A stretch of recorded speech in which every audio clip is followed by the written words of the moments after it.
Good morning students, welcome to my channel. आज हम लोग इस वीडियो के माध्यम से मैट्रिक बिहार बोर्ड परीक्षा 2023 के लिए उपयोगी लघुत्तरीय प्रश्न को देखेंगे, जो हमारी पुस्तक रसायन विज्ञान से लिया गया है, चैप्टर 1 से लिया गया है, जिसका नाम है रासायनिक अभिक्रिया एवं समीकरण। तो चलिए क्वेश्चन की तरफ चलते हैं। उससे पहले आप लोग वीडियो को लाइक कर दें, अपने दोस्तों को पास शेयर कर दें, और चैनल पे नए हैं या अभी तक आपने सब्सक्राइब नहीं किए हैं तो प्लीज़ चैनल को सब्सक्राइब करके बेल आइकन का बटन दबा दें, जिससे कि हमारा सारा वीडियो आप लोग को दिख सके और जब भी वीडियो कोई भी अपलोड करें तो आप तक सीधा पहुंच सके। तो चलिए फ्रेंड्स, आशा है कि आप लोग वीडियो को लाइक कर दिए होंगे और चैनल को सब्सक्राइब भी कर दिए होंगे। प्रश्न दिया गया फर्स्ट में, ऊष्माशोषी अभिक्रियाएँ किसे कहते हैं, एक उदाहरण द्वारा समझाएँ। तो इस प्रश्न का उत्तर हो जाएगा आपका जीन अभिक्रियाओं में, जीन यहाँ पे जीना लिखा गया फ्रेंड्स, जीन होना चाहिए। जीन अभिक्रियाओं में ऊर्जा अवशोषित होती है, उन्हें ऊष्माशोषी अभिक्रिया कहते हैं। क्या कहते हैं? जीन अभिक्रियाओं में ऊर्जा अवशोषित होती है, उसे ऊष्माशोषी अभिक्रिया कहते हैं। जैसे एक प्रखनली में 2 ग्राम बेरियम हाइड्रोक्साइड और 1 ग्राम अमोनियम क्लोराइड लेकर कांच को छड़ से मिलाया जाता है, तब प्रखनली के दीवार या नीचे के भाग को छूकर देखा जाता है तो पाया जाता है कि प्रखनली काफ़ी ठंडा हो गया है, अतः यह अभिक्रिया ऊष्माशोषी है। एक समीकरण दिया गया है, बेरियम हाइड्रोक्साइड को अमोनियम क्लोराइड के साथ जब रिएक्शन कराया जाता है तो barium chloride plus ammonium hydroxide बनता है। तो चलिए देखते हैं क्वेश्चन नंबर सेकंड को। क्वेश्चन सेकंड में दिया गया है, प्रतिस्थापन और द्विविस्थापन अभिक्रियाओं में क्या अंतर है, उदाहरण द्वारा स्पष्ट करें। इस प्रश्न का आंसर हो जाएगा आपका वैसी अभिक्रियाएं जिसमें किसी यौगिक में उपस्थित किसी तत्व का प्रतिस्थापन दूसरे तत्व द्वारा होता है तो उसे प्रतिस्थापन अभिक्रिया कहते हैं, यानी कि प्रतिस्थापन अभिक्रिया कहलाती है। जैसे यहाँ पे दिया गया है, जिंक को हाइड्रोक्लोरिक अम्ल के साथ जब रिएक्शन करवाया जाता है तो जिंक क्लोराइड प्लस हाइड्रोजन बनता है। उसी प्रकार से वैसी रासायनिक अभिक्रिया जिनमें 2 यौगिक अपने आयनों का आदान प्रदान कर नए यौगिक का निर्माण करते हैं, उसे क्या कहते हैं, द्विविस्थापन अभिक्रिया आयन कहलाती है। जैसे में दिया गया है, sodium chloride plus aluminium nitrate को जब रिएक्शन करवाया, उसके साथ में रिएक्शन करवाया जाता है, नहीं, सिल्वर नाइट्रेट के साथ जब रिएक्शन कराया जाता है फ्रेंड्स, तो silver chloride plus sodium nitrate बनता है। नेक्स्ट चलते हैं क्वेश्चन नंबर थर्ड की तरफ। क्वेश्चन थर्ड में दिया गया है, रासायनिक अभिक्रिया से क्या समझते हैं। रासायनिक अभिक्रिया से क्या समझते हैं, तो उत्तर हम लोग इस प्रकार लिखेंगे, जब कोई रासायनिक परिवर्तन होता है तो हम कह सकते हैं कि रासायनिक अभिक्रिया हुई है। जैसे भोजन पकाना, अंगूर का किण्वन तथा सांस लेना आदि, ये सब अभिक्रियाएं रासायनिक अभिक्रिया के कारण उत्पन्न होती है। तो नेक्स्ट चलते हैं क्वेश्चन नंबर 4 की तरफ। क्वेश्चन 4 में दिया गया है, अवक्षेपण अभिक्रियाएं से आप क्या समझते हैं, एक उदाहरण देकर समझाइए। इस प्रश्न का उत्तर हो जाएगा आपका, जिस अभिक्रिया में अवक्षेपण निर्माण होता है उसे अवक्षेपण अभिक्रिया कहते हैं। जब सोडियम क्लोराइड की अभिक्रिया सिल्वर नाइट्रेट के साथ होती है तो सिल्वर क्लोराइड का श्वेत अवक्षेप बनाता है। यहाँ पे रिएक्शन दिया गया फ्रेंड्स। चलिए नेक्स्ट चलते हैं क्वेश्चन नंबर 5 की तरफ। क्वेश्चन 5 में प्रश्न दिया गया है, उत्प्रेरक से आप क्या समझते हैं। इसका आंसर हो जाएगा आपका, वैसा पदार्थ जो किसी रासायनिक अभिक्रिया को उत्प्रेरित करते हैं उत्प्रेरक कहलाते हैं। जैसे पोटेशियम क्लोराइड को गर्म करने पर धीमी गति से ऑक्सीजन निकलती है, लेकिन इसके साथ मैग्नीज डाइऑक्साइड मिलाकर गर्म किया जाता है तो तीव्र गति से ऑक्सीजन निकलता है। मैग्नीज डाइऑक्साइड उत्प्रेरक का काम करता है। तो नेक्स्ट प्रश्न की तरफ चलते हैं, क्वेश्चन नंबर 6 की तरफ। क्वेश्चन 6 में दिया गया है भौतिक परिवर्तन के कुछ उदाहरण दीजिए। जो भौतिक परिवर्तन है उनका कुछ उदाहरण दीजिए। तो जैसे में हो जाएगा, आप आंसर में लिखेंगे। जैसे में यहाँ पे है पानी से बर्फ़ बनना, ये भी क्या है, भौतिक परिवर्तन है। मोम का पिघलना, पानी से भाप बनना आदि भौतिक परिवर्तन के उदाहरण हैं। इनमें सभी परिस्थितियों में प्रारंभिक वस्तुओं की प्रकृति नहीं बदलती है। नेक्स्ट चलते हैं क्वेश्चन नंबर 7 की तरफ। क्वेश्चन 7 में दिया गया है संक्षारण से क्या समझते हैं? क्या आप दैनिक जीवन में इनके प्रभावों को देख सकते हैं? इंपॉर्टेंट प्रश्न है फ्रेंड्स। चलिए इसका उत्तर देखते हैं हम लोग। आप जानते हैं कि लोहे से बनी हुई नई वस्तुएं चमकीली होती है। कुछ दिन बाद वायु में छोड़ दिए जाने पर इसकी सतह पर लालिमा युक्त भूरे रंग की परत चढ़ जाती है। इस प्रक्रिया को लोहे पर जंग लगना कहा जाता है। यह प्रक्रिया अन्य धातुओं की परतों पर भी होती रहती है और उनका रंग बदलता है। जब कोई धातु अपने आसपास अम्ल आर्द्रता आदि के संपर्क में आती है एवं संक्षारित होती है, तब इस प्रक्रिया को संक्षारण कहते हैं। संक्षारण के कारण लोहे की बनी वस्तुएं खराब हो जाती है। नेक्स्ट चलते हैं क्वेश्चन नंबर 8 की तरफ। क्वेश्चन 8 में दिया गया है ज्वलन ताप क्या है? ज्वलन ताप क्या है फ्रेंड्स? किसी पदार्थ के दहन के लिए न्यूनतम तापमान आवश्यक है। इससे कम तापक्रम पर दहन नहीं हो सकता। इस तापक्रम को ज्वलंत ताप कहते हैं। वह न्यूनतम ताप जिस पर कोई पदार्थ जलना प्रारंभ करता है उस पदार्थ का ज्वलन ताप कहलाता है। याद रखिएगा। नेक्स्ट चलते हैं क्वेश्चन नंबर 9 की तरफ। क्वेश्चन 9 में दिया गया है क्या श्वसन एक ऊष्माक्षेपी अभिक्रिया है? इसे स्पष्ट कीजिए। इसका उत्तर हो जाएगा सही वस्तुओं को जीवित रहने के लिए ऊर्जा की आवश्यकता होती है। यह ऊर्जा हमें भोजन से प्राप्त होती है। पाचन क्रिया के समय खाद्य पदार्थ छोटे छोटे टुकड़ों में टूट जाते हैं।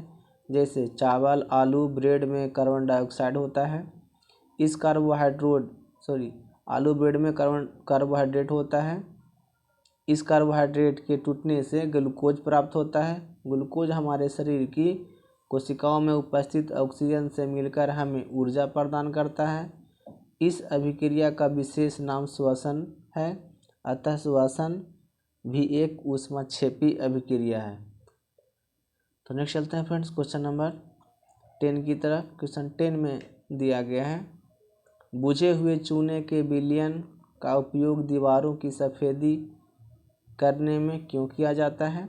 इसका उत्तर हो जाएगा कैल्शियम हाइड्रोक्साइड वायु में उपस्थित कार्बन डाइऑक्साइड के साथ धीमी गति से अभिक्रिया करके दीवारों पर कैल्शियम कार्बोनेट की एक पतली परत बना देता है। सफ़ेदी करने के 2-3 दिन बाद कैल्शियम कार्बोनेट का निर्माण होता है और इस दीवार पर चमक आ जाती है। यही कारण है कि बुझे हुए चूने के विलयन का उपयोग दीवार पर सफ़ेदी में किया जाता है। तो फ्रेंड्स इसी प्रकार का प्रश्न आप लोग को एग्ज़ाम में पूछे जा सकते हैं, इसलिए सभी प्रश्नों को ध्यानपूर्वक देखेंगे ताकि एग्ज़ाम में कम से कम 450 नंबर या 400 नंबर की प्राप्ति हो सके। तो चलिए फ्रेंड्स क्वेश्चन नंबर 11 की तरफ चलते हैं। क्वेश्चन 11 में दिया गया है वियोजन, जिसको हम लोग अपघटन भी कहते हैं, यानी कि वियोजन या अपघटन अभिक्रिया से आप क्या समझते हैं? तो इसका उत्तर हो जाएगा जब एकल अभिकर्मक टूटकर छोटे छोटे उत्पादन प्रदान करता है तो इसे वियोजन अभिक्रिया कहा जाता है। जैसे में देखिए ये जो फेरस सल्फेट है वो टूटकर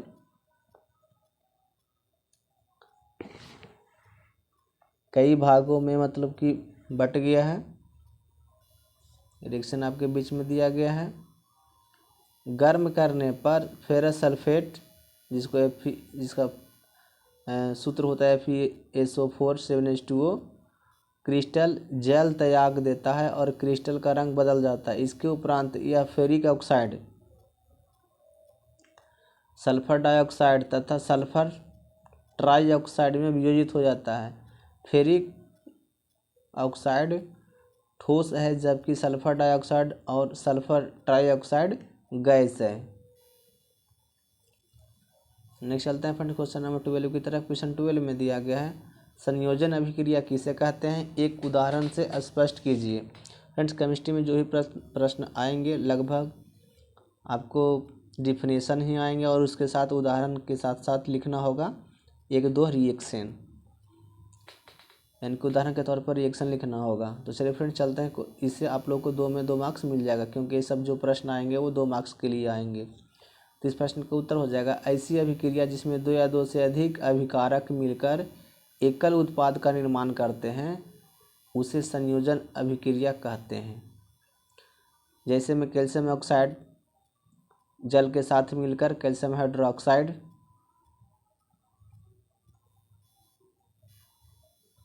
का निर्माण करते हैं। नेक्स्ट चलते हैं क्वेश्चन नंबर 13 की तरफ। क्वेश्चन 13 में दिया गया संतुलित और असंतुलित समीकरण में क्या अंतर है। संतुलित और असंतुलित समीकरण में क्या अंतर है, इसका उत्तर हो जाएगा आपका रासायनिक समीकरण में तीर के दोनों ओर उपस्थित तत्वों में परमाणुओं की संख्या समान होनी चाहिए। ऐसे समीकरणों को संतुलित समीकरण कहते हैं।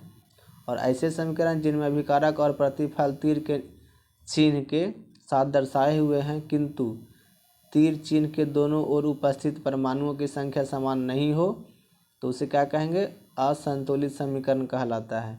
तो फ्रेंड्स इस प्रकार से आप लोग सटीक आंसर लिखेंगे तो फुल मार्क्स अवश्य मिलेगा। नेक्स्ट चलते हैं क्वेश्चन नंबर 14 की तरफ। क्वेश्चन 14 में दिया गया है संतुलित रासायनिक समीकरण क्या है, उदाहरण दे।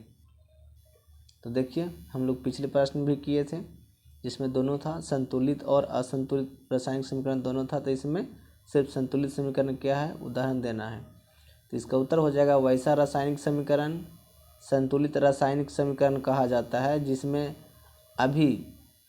अभिकारकों में परमाणु संख्या प्रतिफलों के परमाणु संख्या के बराबर हो। जैसे में हाइड्रोजन यहाँ पे है, हाइड्रोजन का 2 अणु है प्लस ऑक्सीजन का 2 अणु है, H2 हो गया। ये दोनों समीकरण क्या हो गया, संतुलित हो गया। इधर भी हो गया 2 दूनी 4H, यहाँ हाइड्रोजन का 4 अणु, इधर भी हाइड्रोजन का 4 अणु, ऑक्सीजन का 2 अणु इधर भी हो गया, इधर भी हो गया। इसलिए इस समीकरण क्या हो गया, संतुलित हो गया। अभिकारकों को परमाणु संख्या कितनी है, 6, और प्रतिफलों में परमाणु संख्या क्या है, 6। अतः समीकरण क्या हो गया, संतुलित हो गया। नेक्स्ट चलते हैं क्वेश्चन नंबर 15 की तरफ। क्वेश्चन 15 में दिया गया है रासायनिक अभिक्रिया का वास्तविक अर्थ क्या है। आंसर हो जाएगा आपका 2 अभिकारकों को आपस में मिलाने पर रासायनिक अभिक्रिया होती है और नए उत्पाद उत्पन्न होते हैं। रासायनिक अभिक्रिया का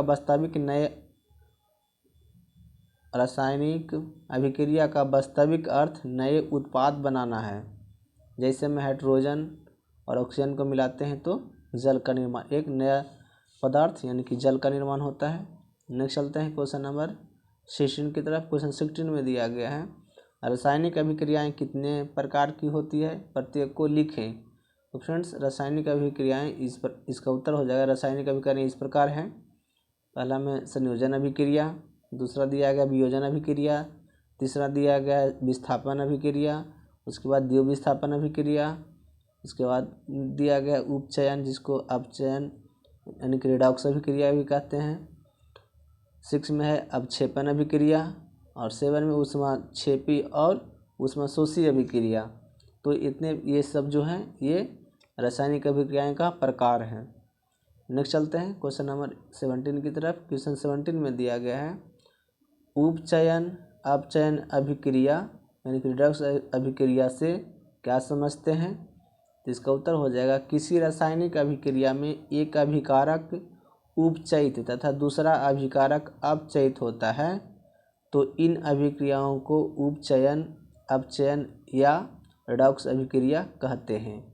इस प्रकार से सटीक आंसर लिख सकते हैं आप लोग, किसी भी प्रकार का कोई नंबर नहीं कटेगा। इस प्रकार से सटीक आंसर आप लोग देते हैं तो एग्जाम में। नेक्स्ट चलते हैं क्वेश्चन नंबर 18 की तरफ। क्वेश्चन 18 में दिया गया है लोहे की वस्तुओं को हम पेंट क्यों करते हैं? लोहे की वस्तुओं को हम पेंट क्यों करते हैं? इस प्रश्न का उत्तर हो जाएगा लोहे की वस्तुओं को वायु में छोड़ देने पर आर्द्रता के चलते हैं उपचयन अभिक्रिया होती है। अभिक्रिया के चलते ये है नहीं है, उपचयन अभिक्रिया होती है और लोहे पर जंग लग जाता है। ऐसी अवस्था में लोहे की वस्तुएं संक्षारित होने लगती है। इन वस्तुओं पर पेंट कर देने पर उपचयन की क्रिया नहीं होती है और लोहे की वस्तुएं संक्षारित होने से बच जाती है। तो फ्रेंड्स, इस लेसन में कुल 18 प्रश्न थे। इन्हीं में से 1-2 प्रश्न जो भी होंगे आप लोग के एग्ज़ाम में आएंगे, तो ये सभी प्रश्न को ध्यानपूर्वक देखेंगे। आप पहले ही पढ़ चुके होंगे, सिर्फ रिवीजन करना है और उसके बाद एग्ज़ाम में बैठ के लिख देना है। तो चलिए फ्रेंड्स, आशा है कि आप लोग वीडियो को लाइक कर दिए होंगे और चैनल को सब्सक्राइब भी कर लिए होंगे। तो थैंक यू फ्रेंड्स, जय हिंद, जय भारत।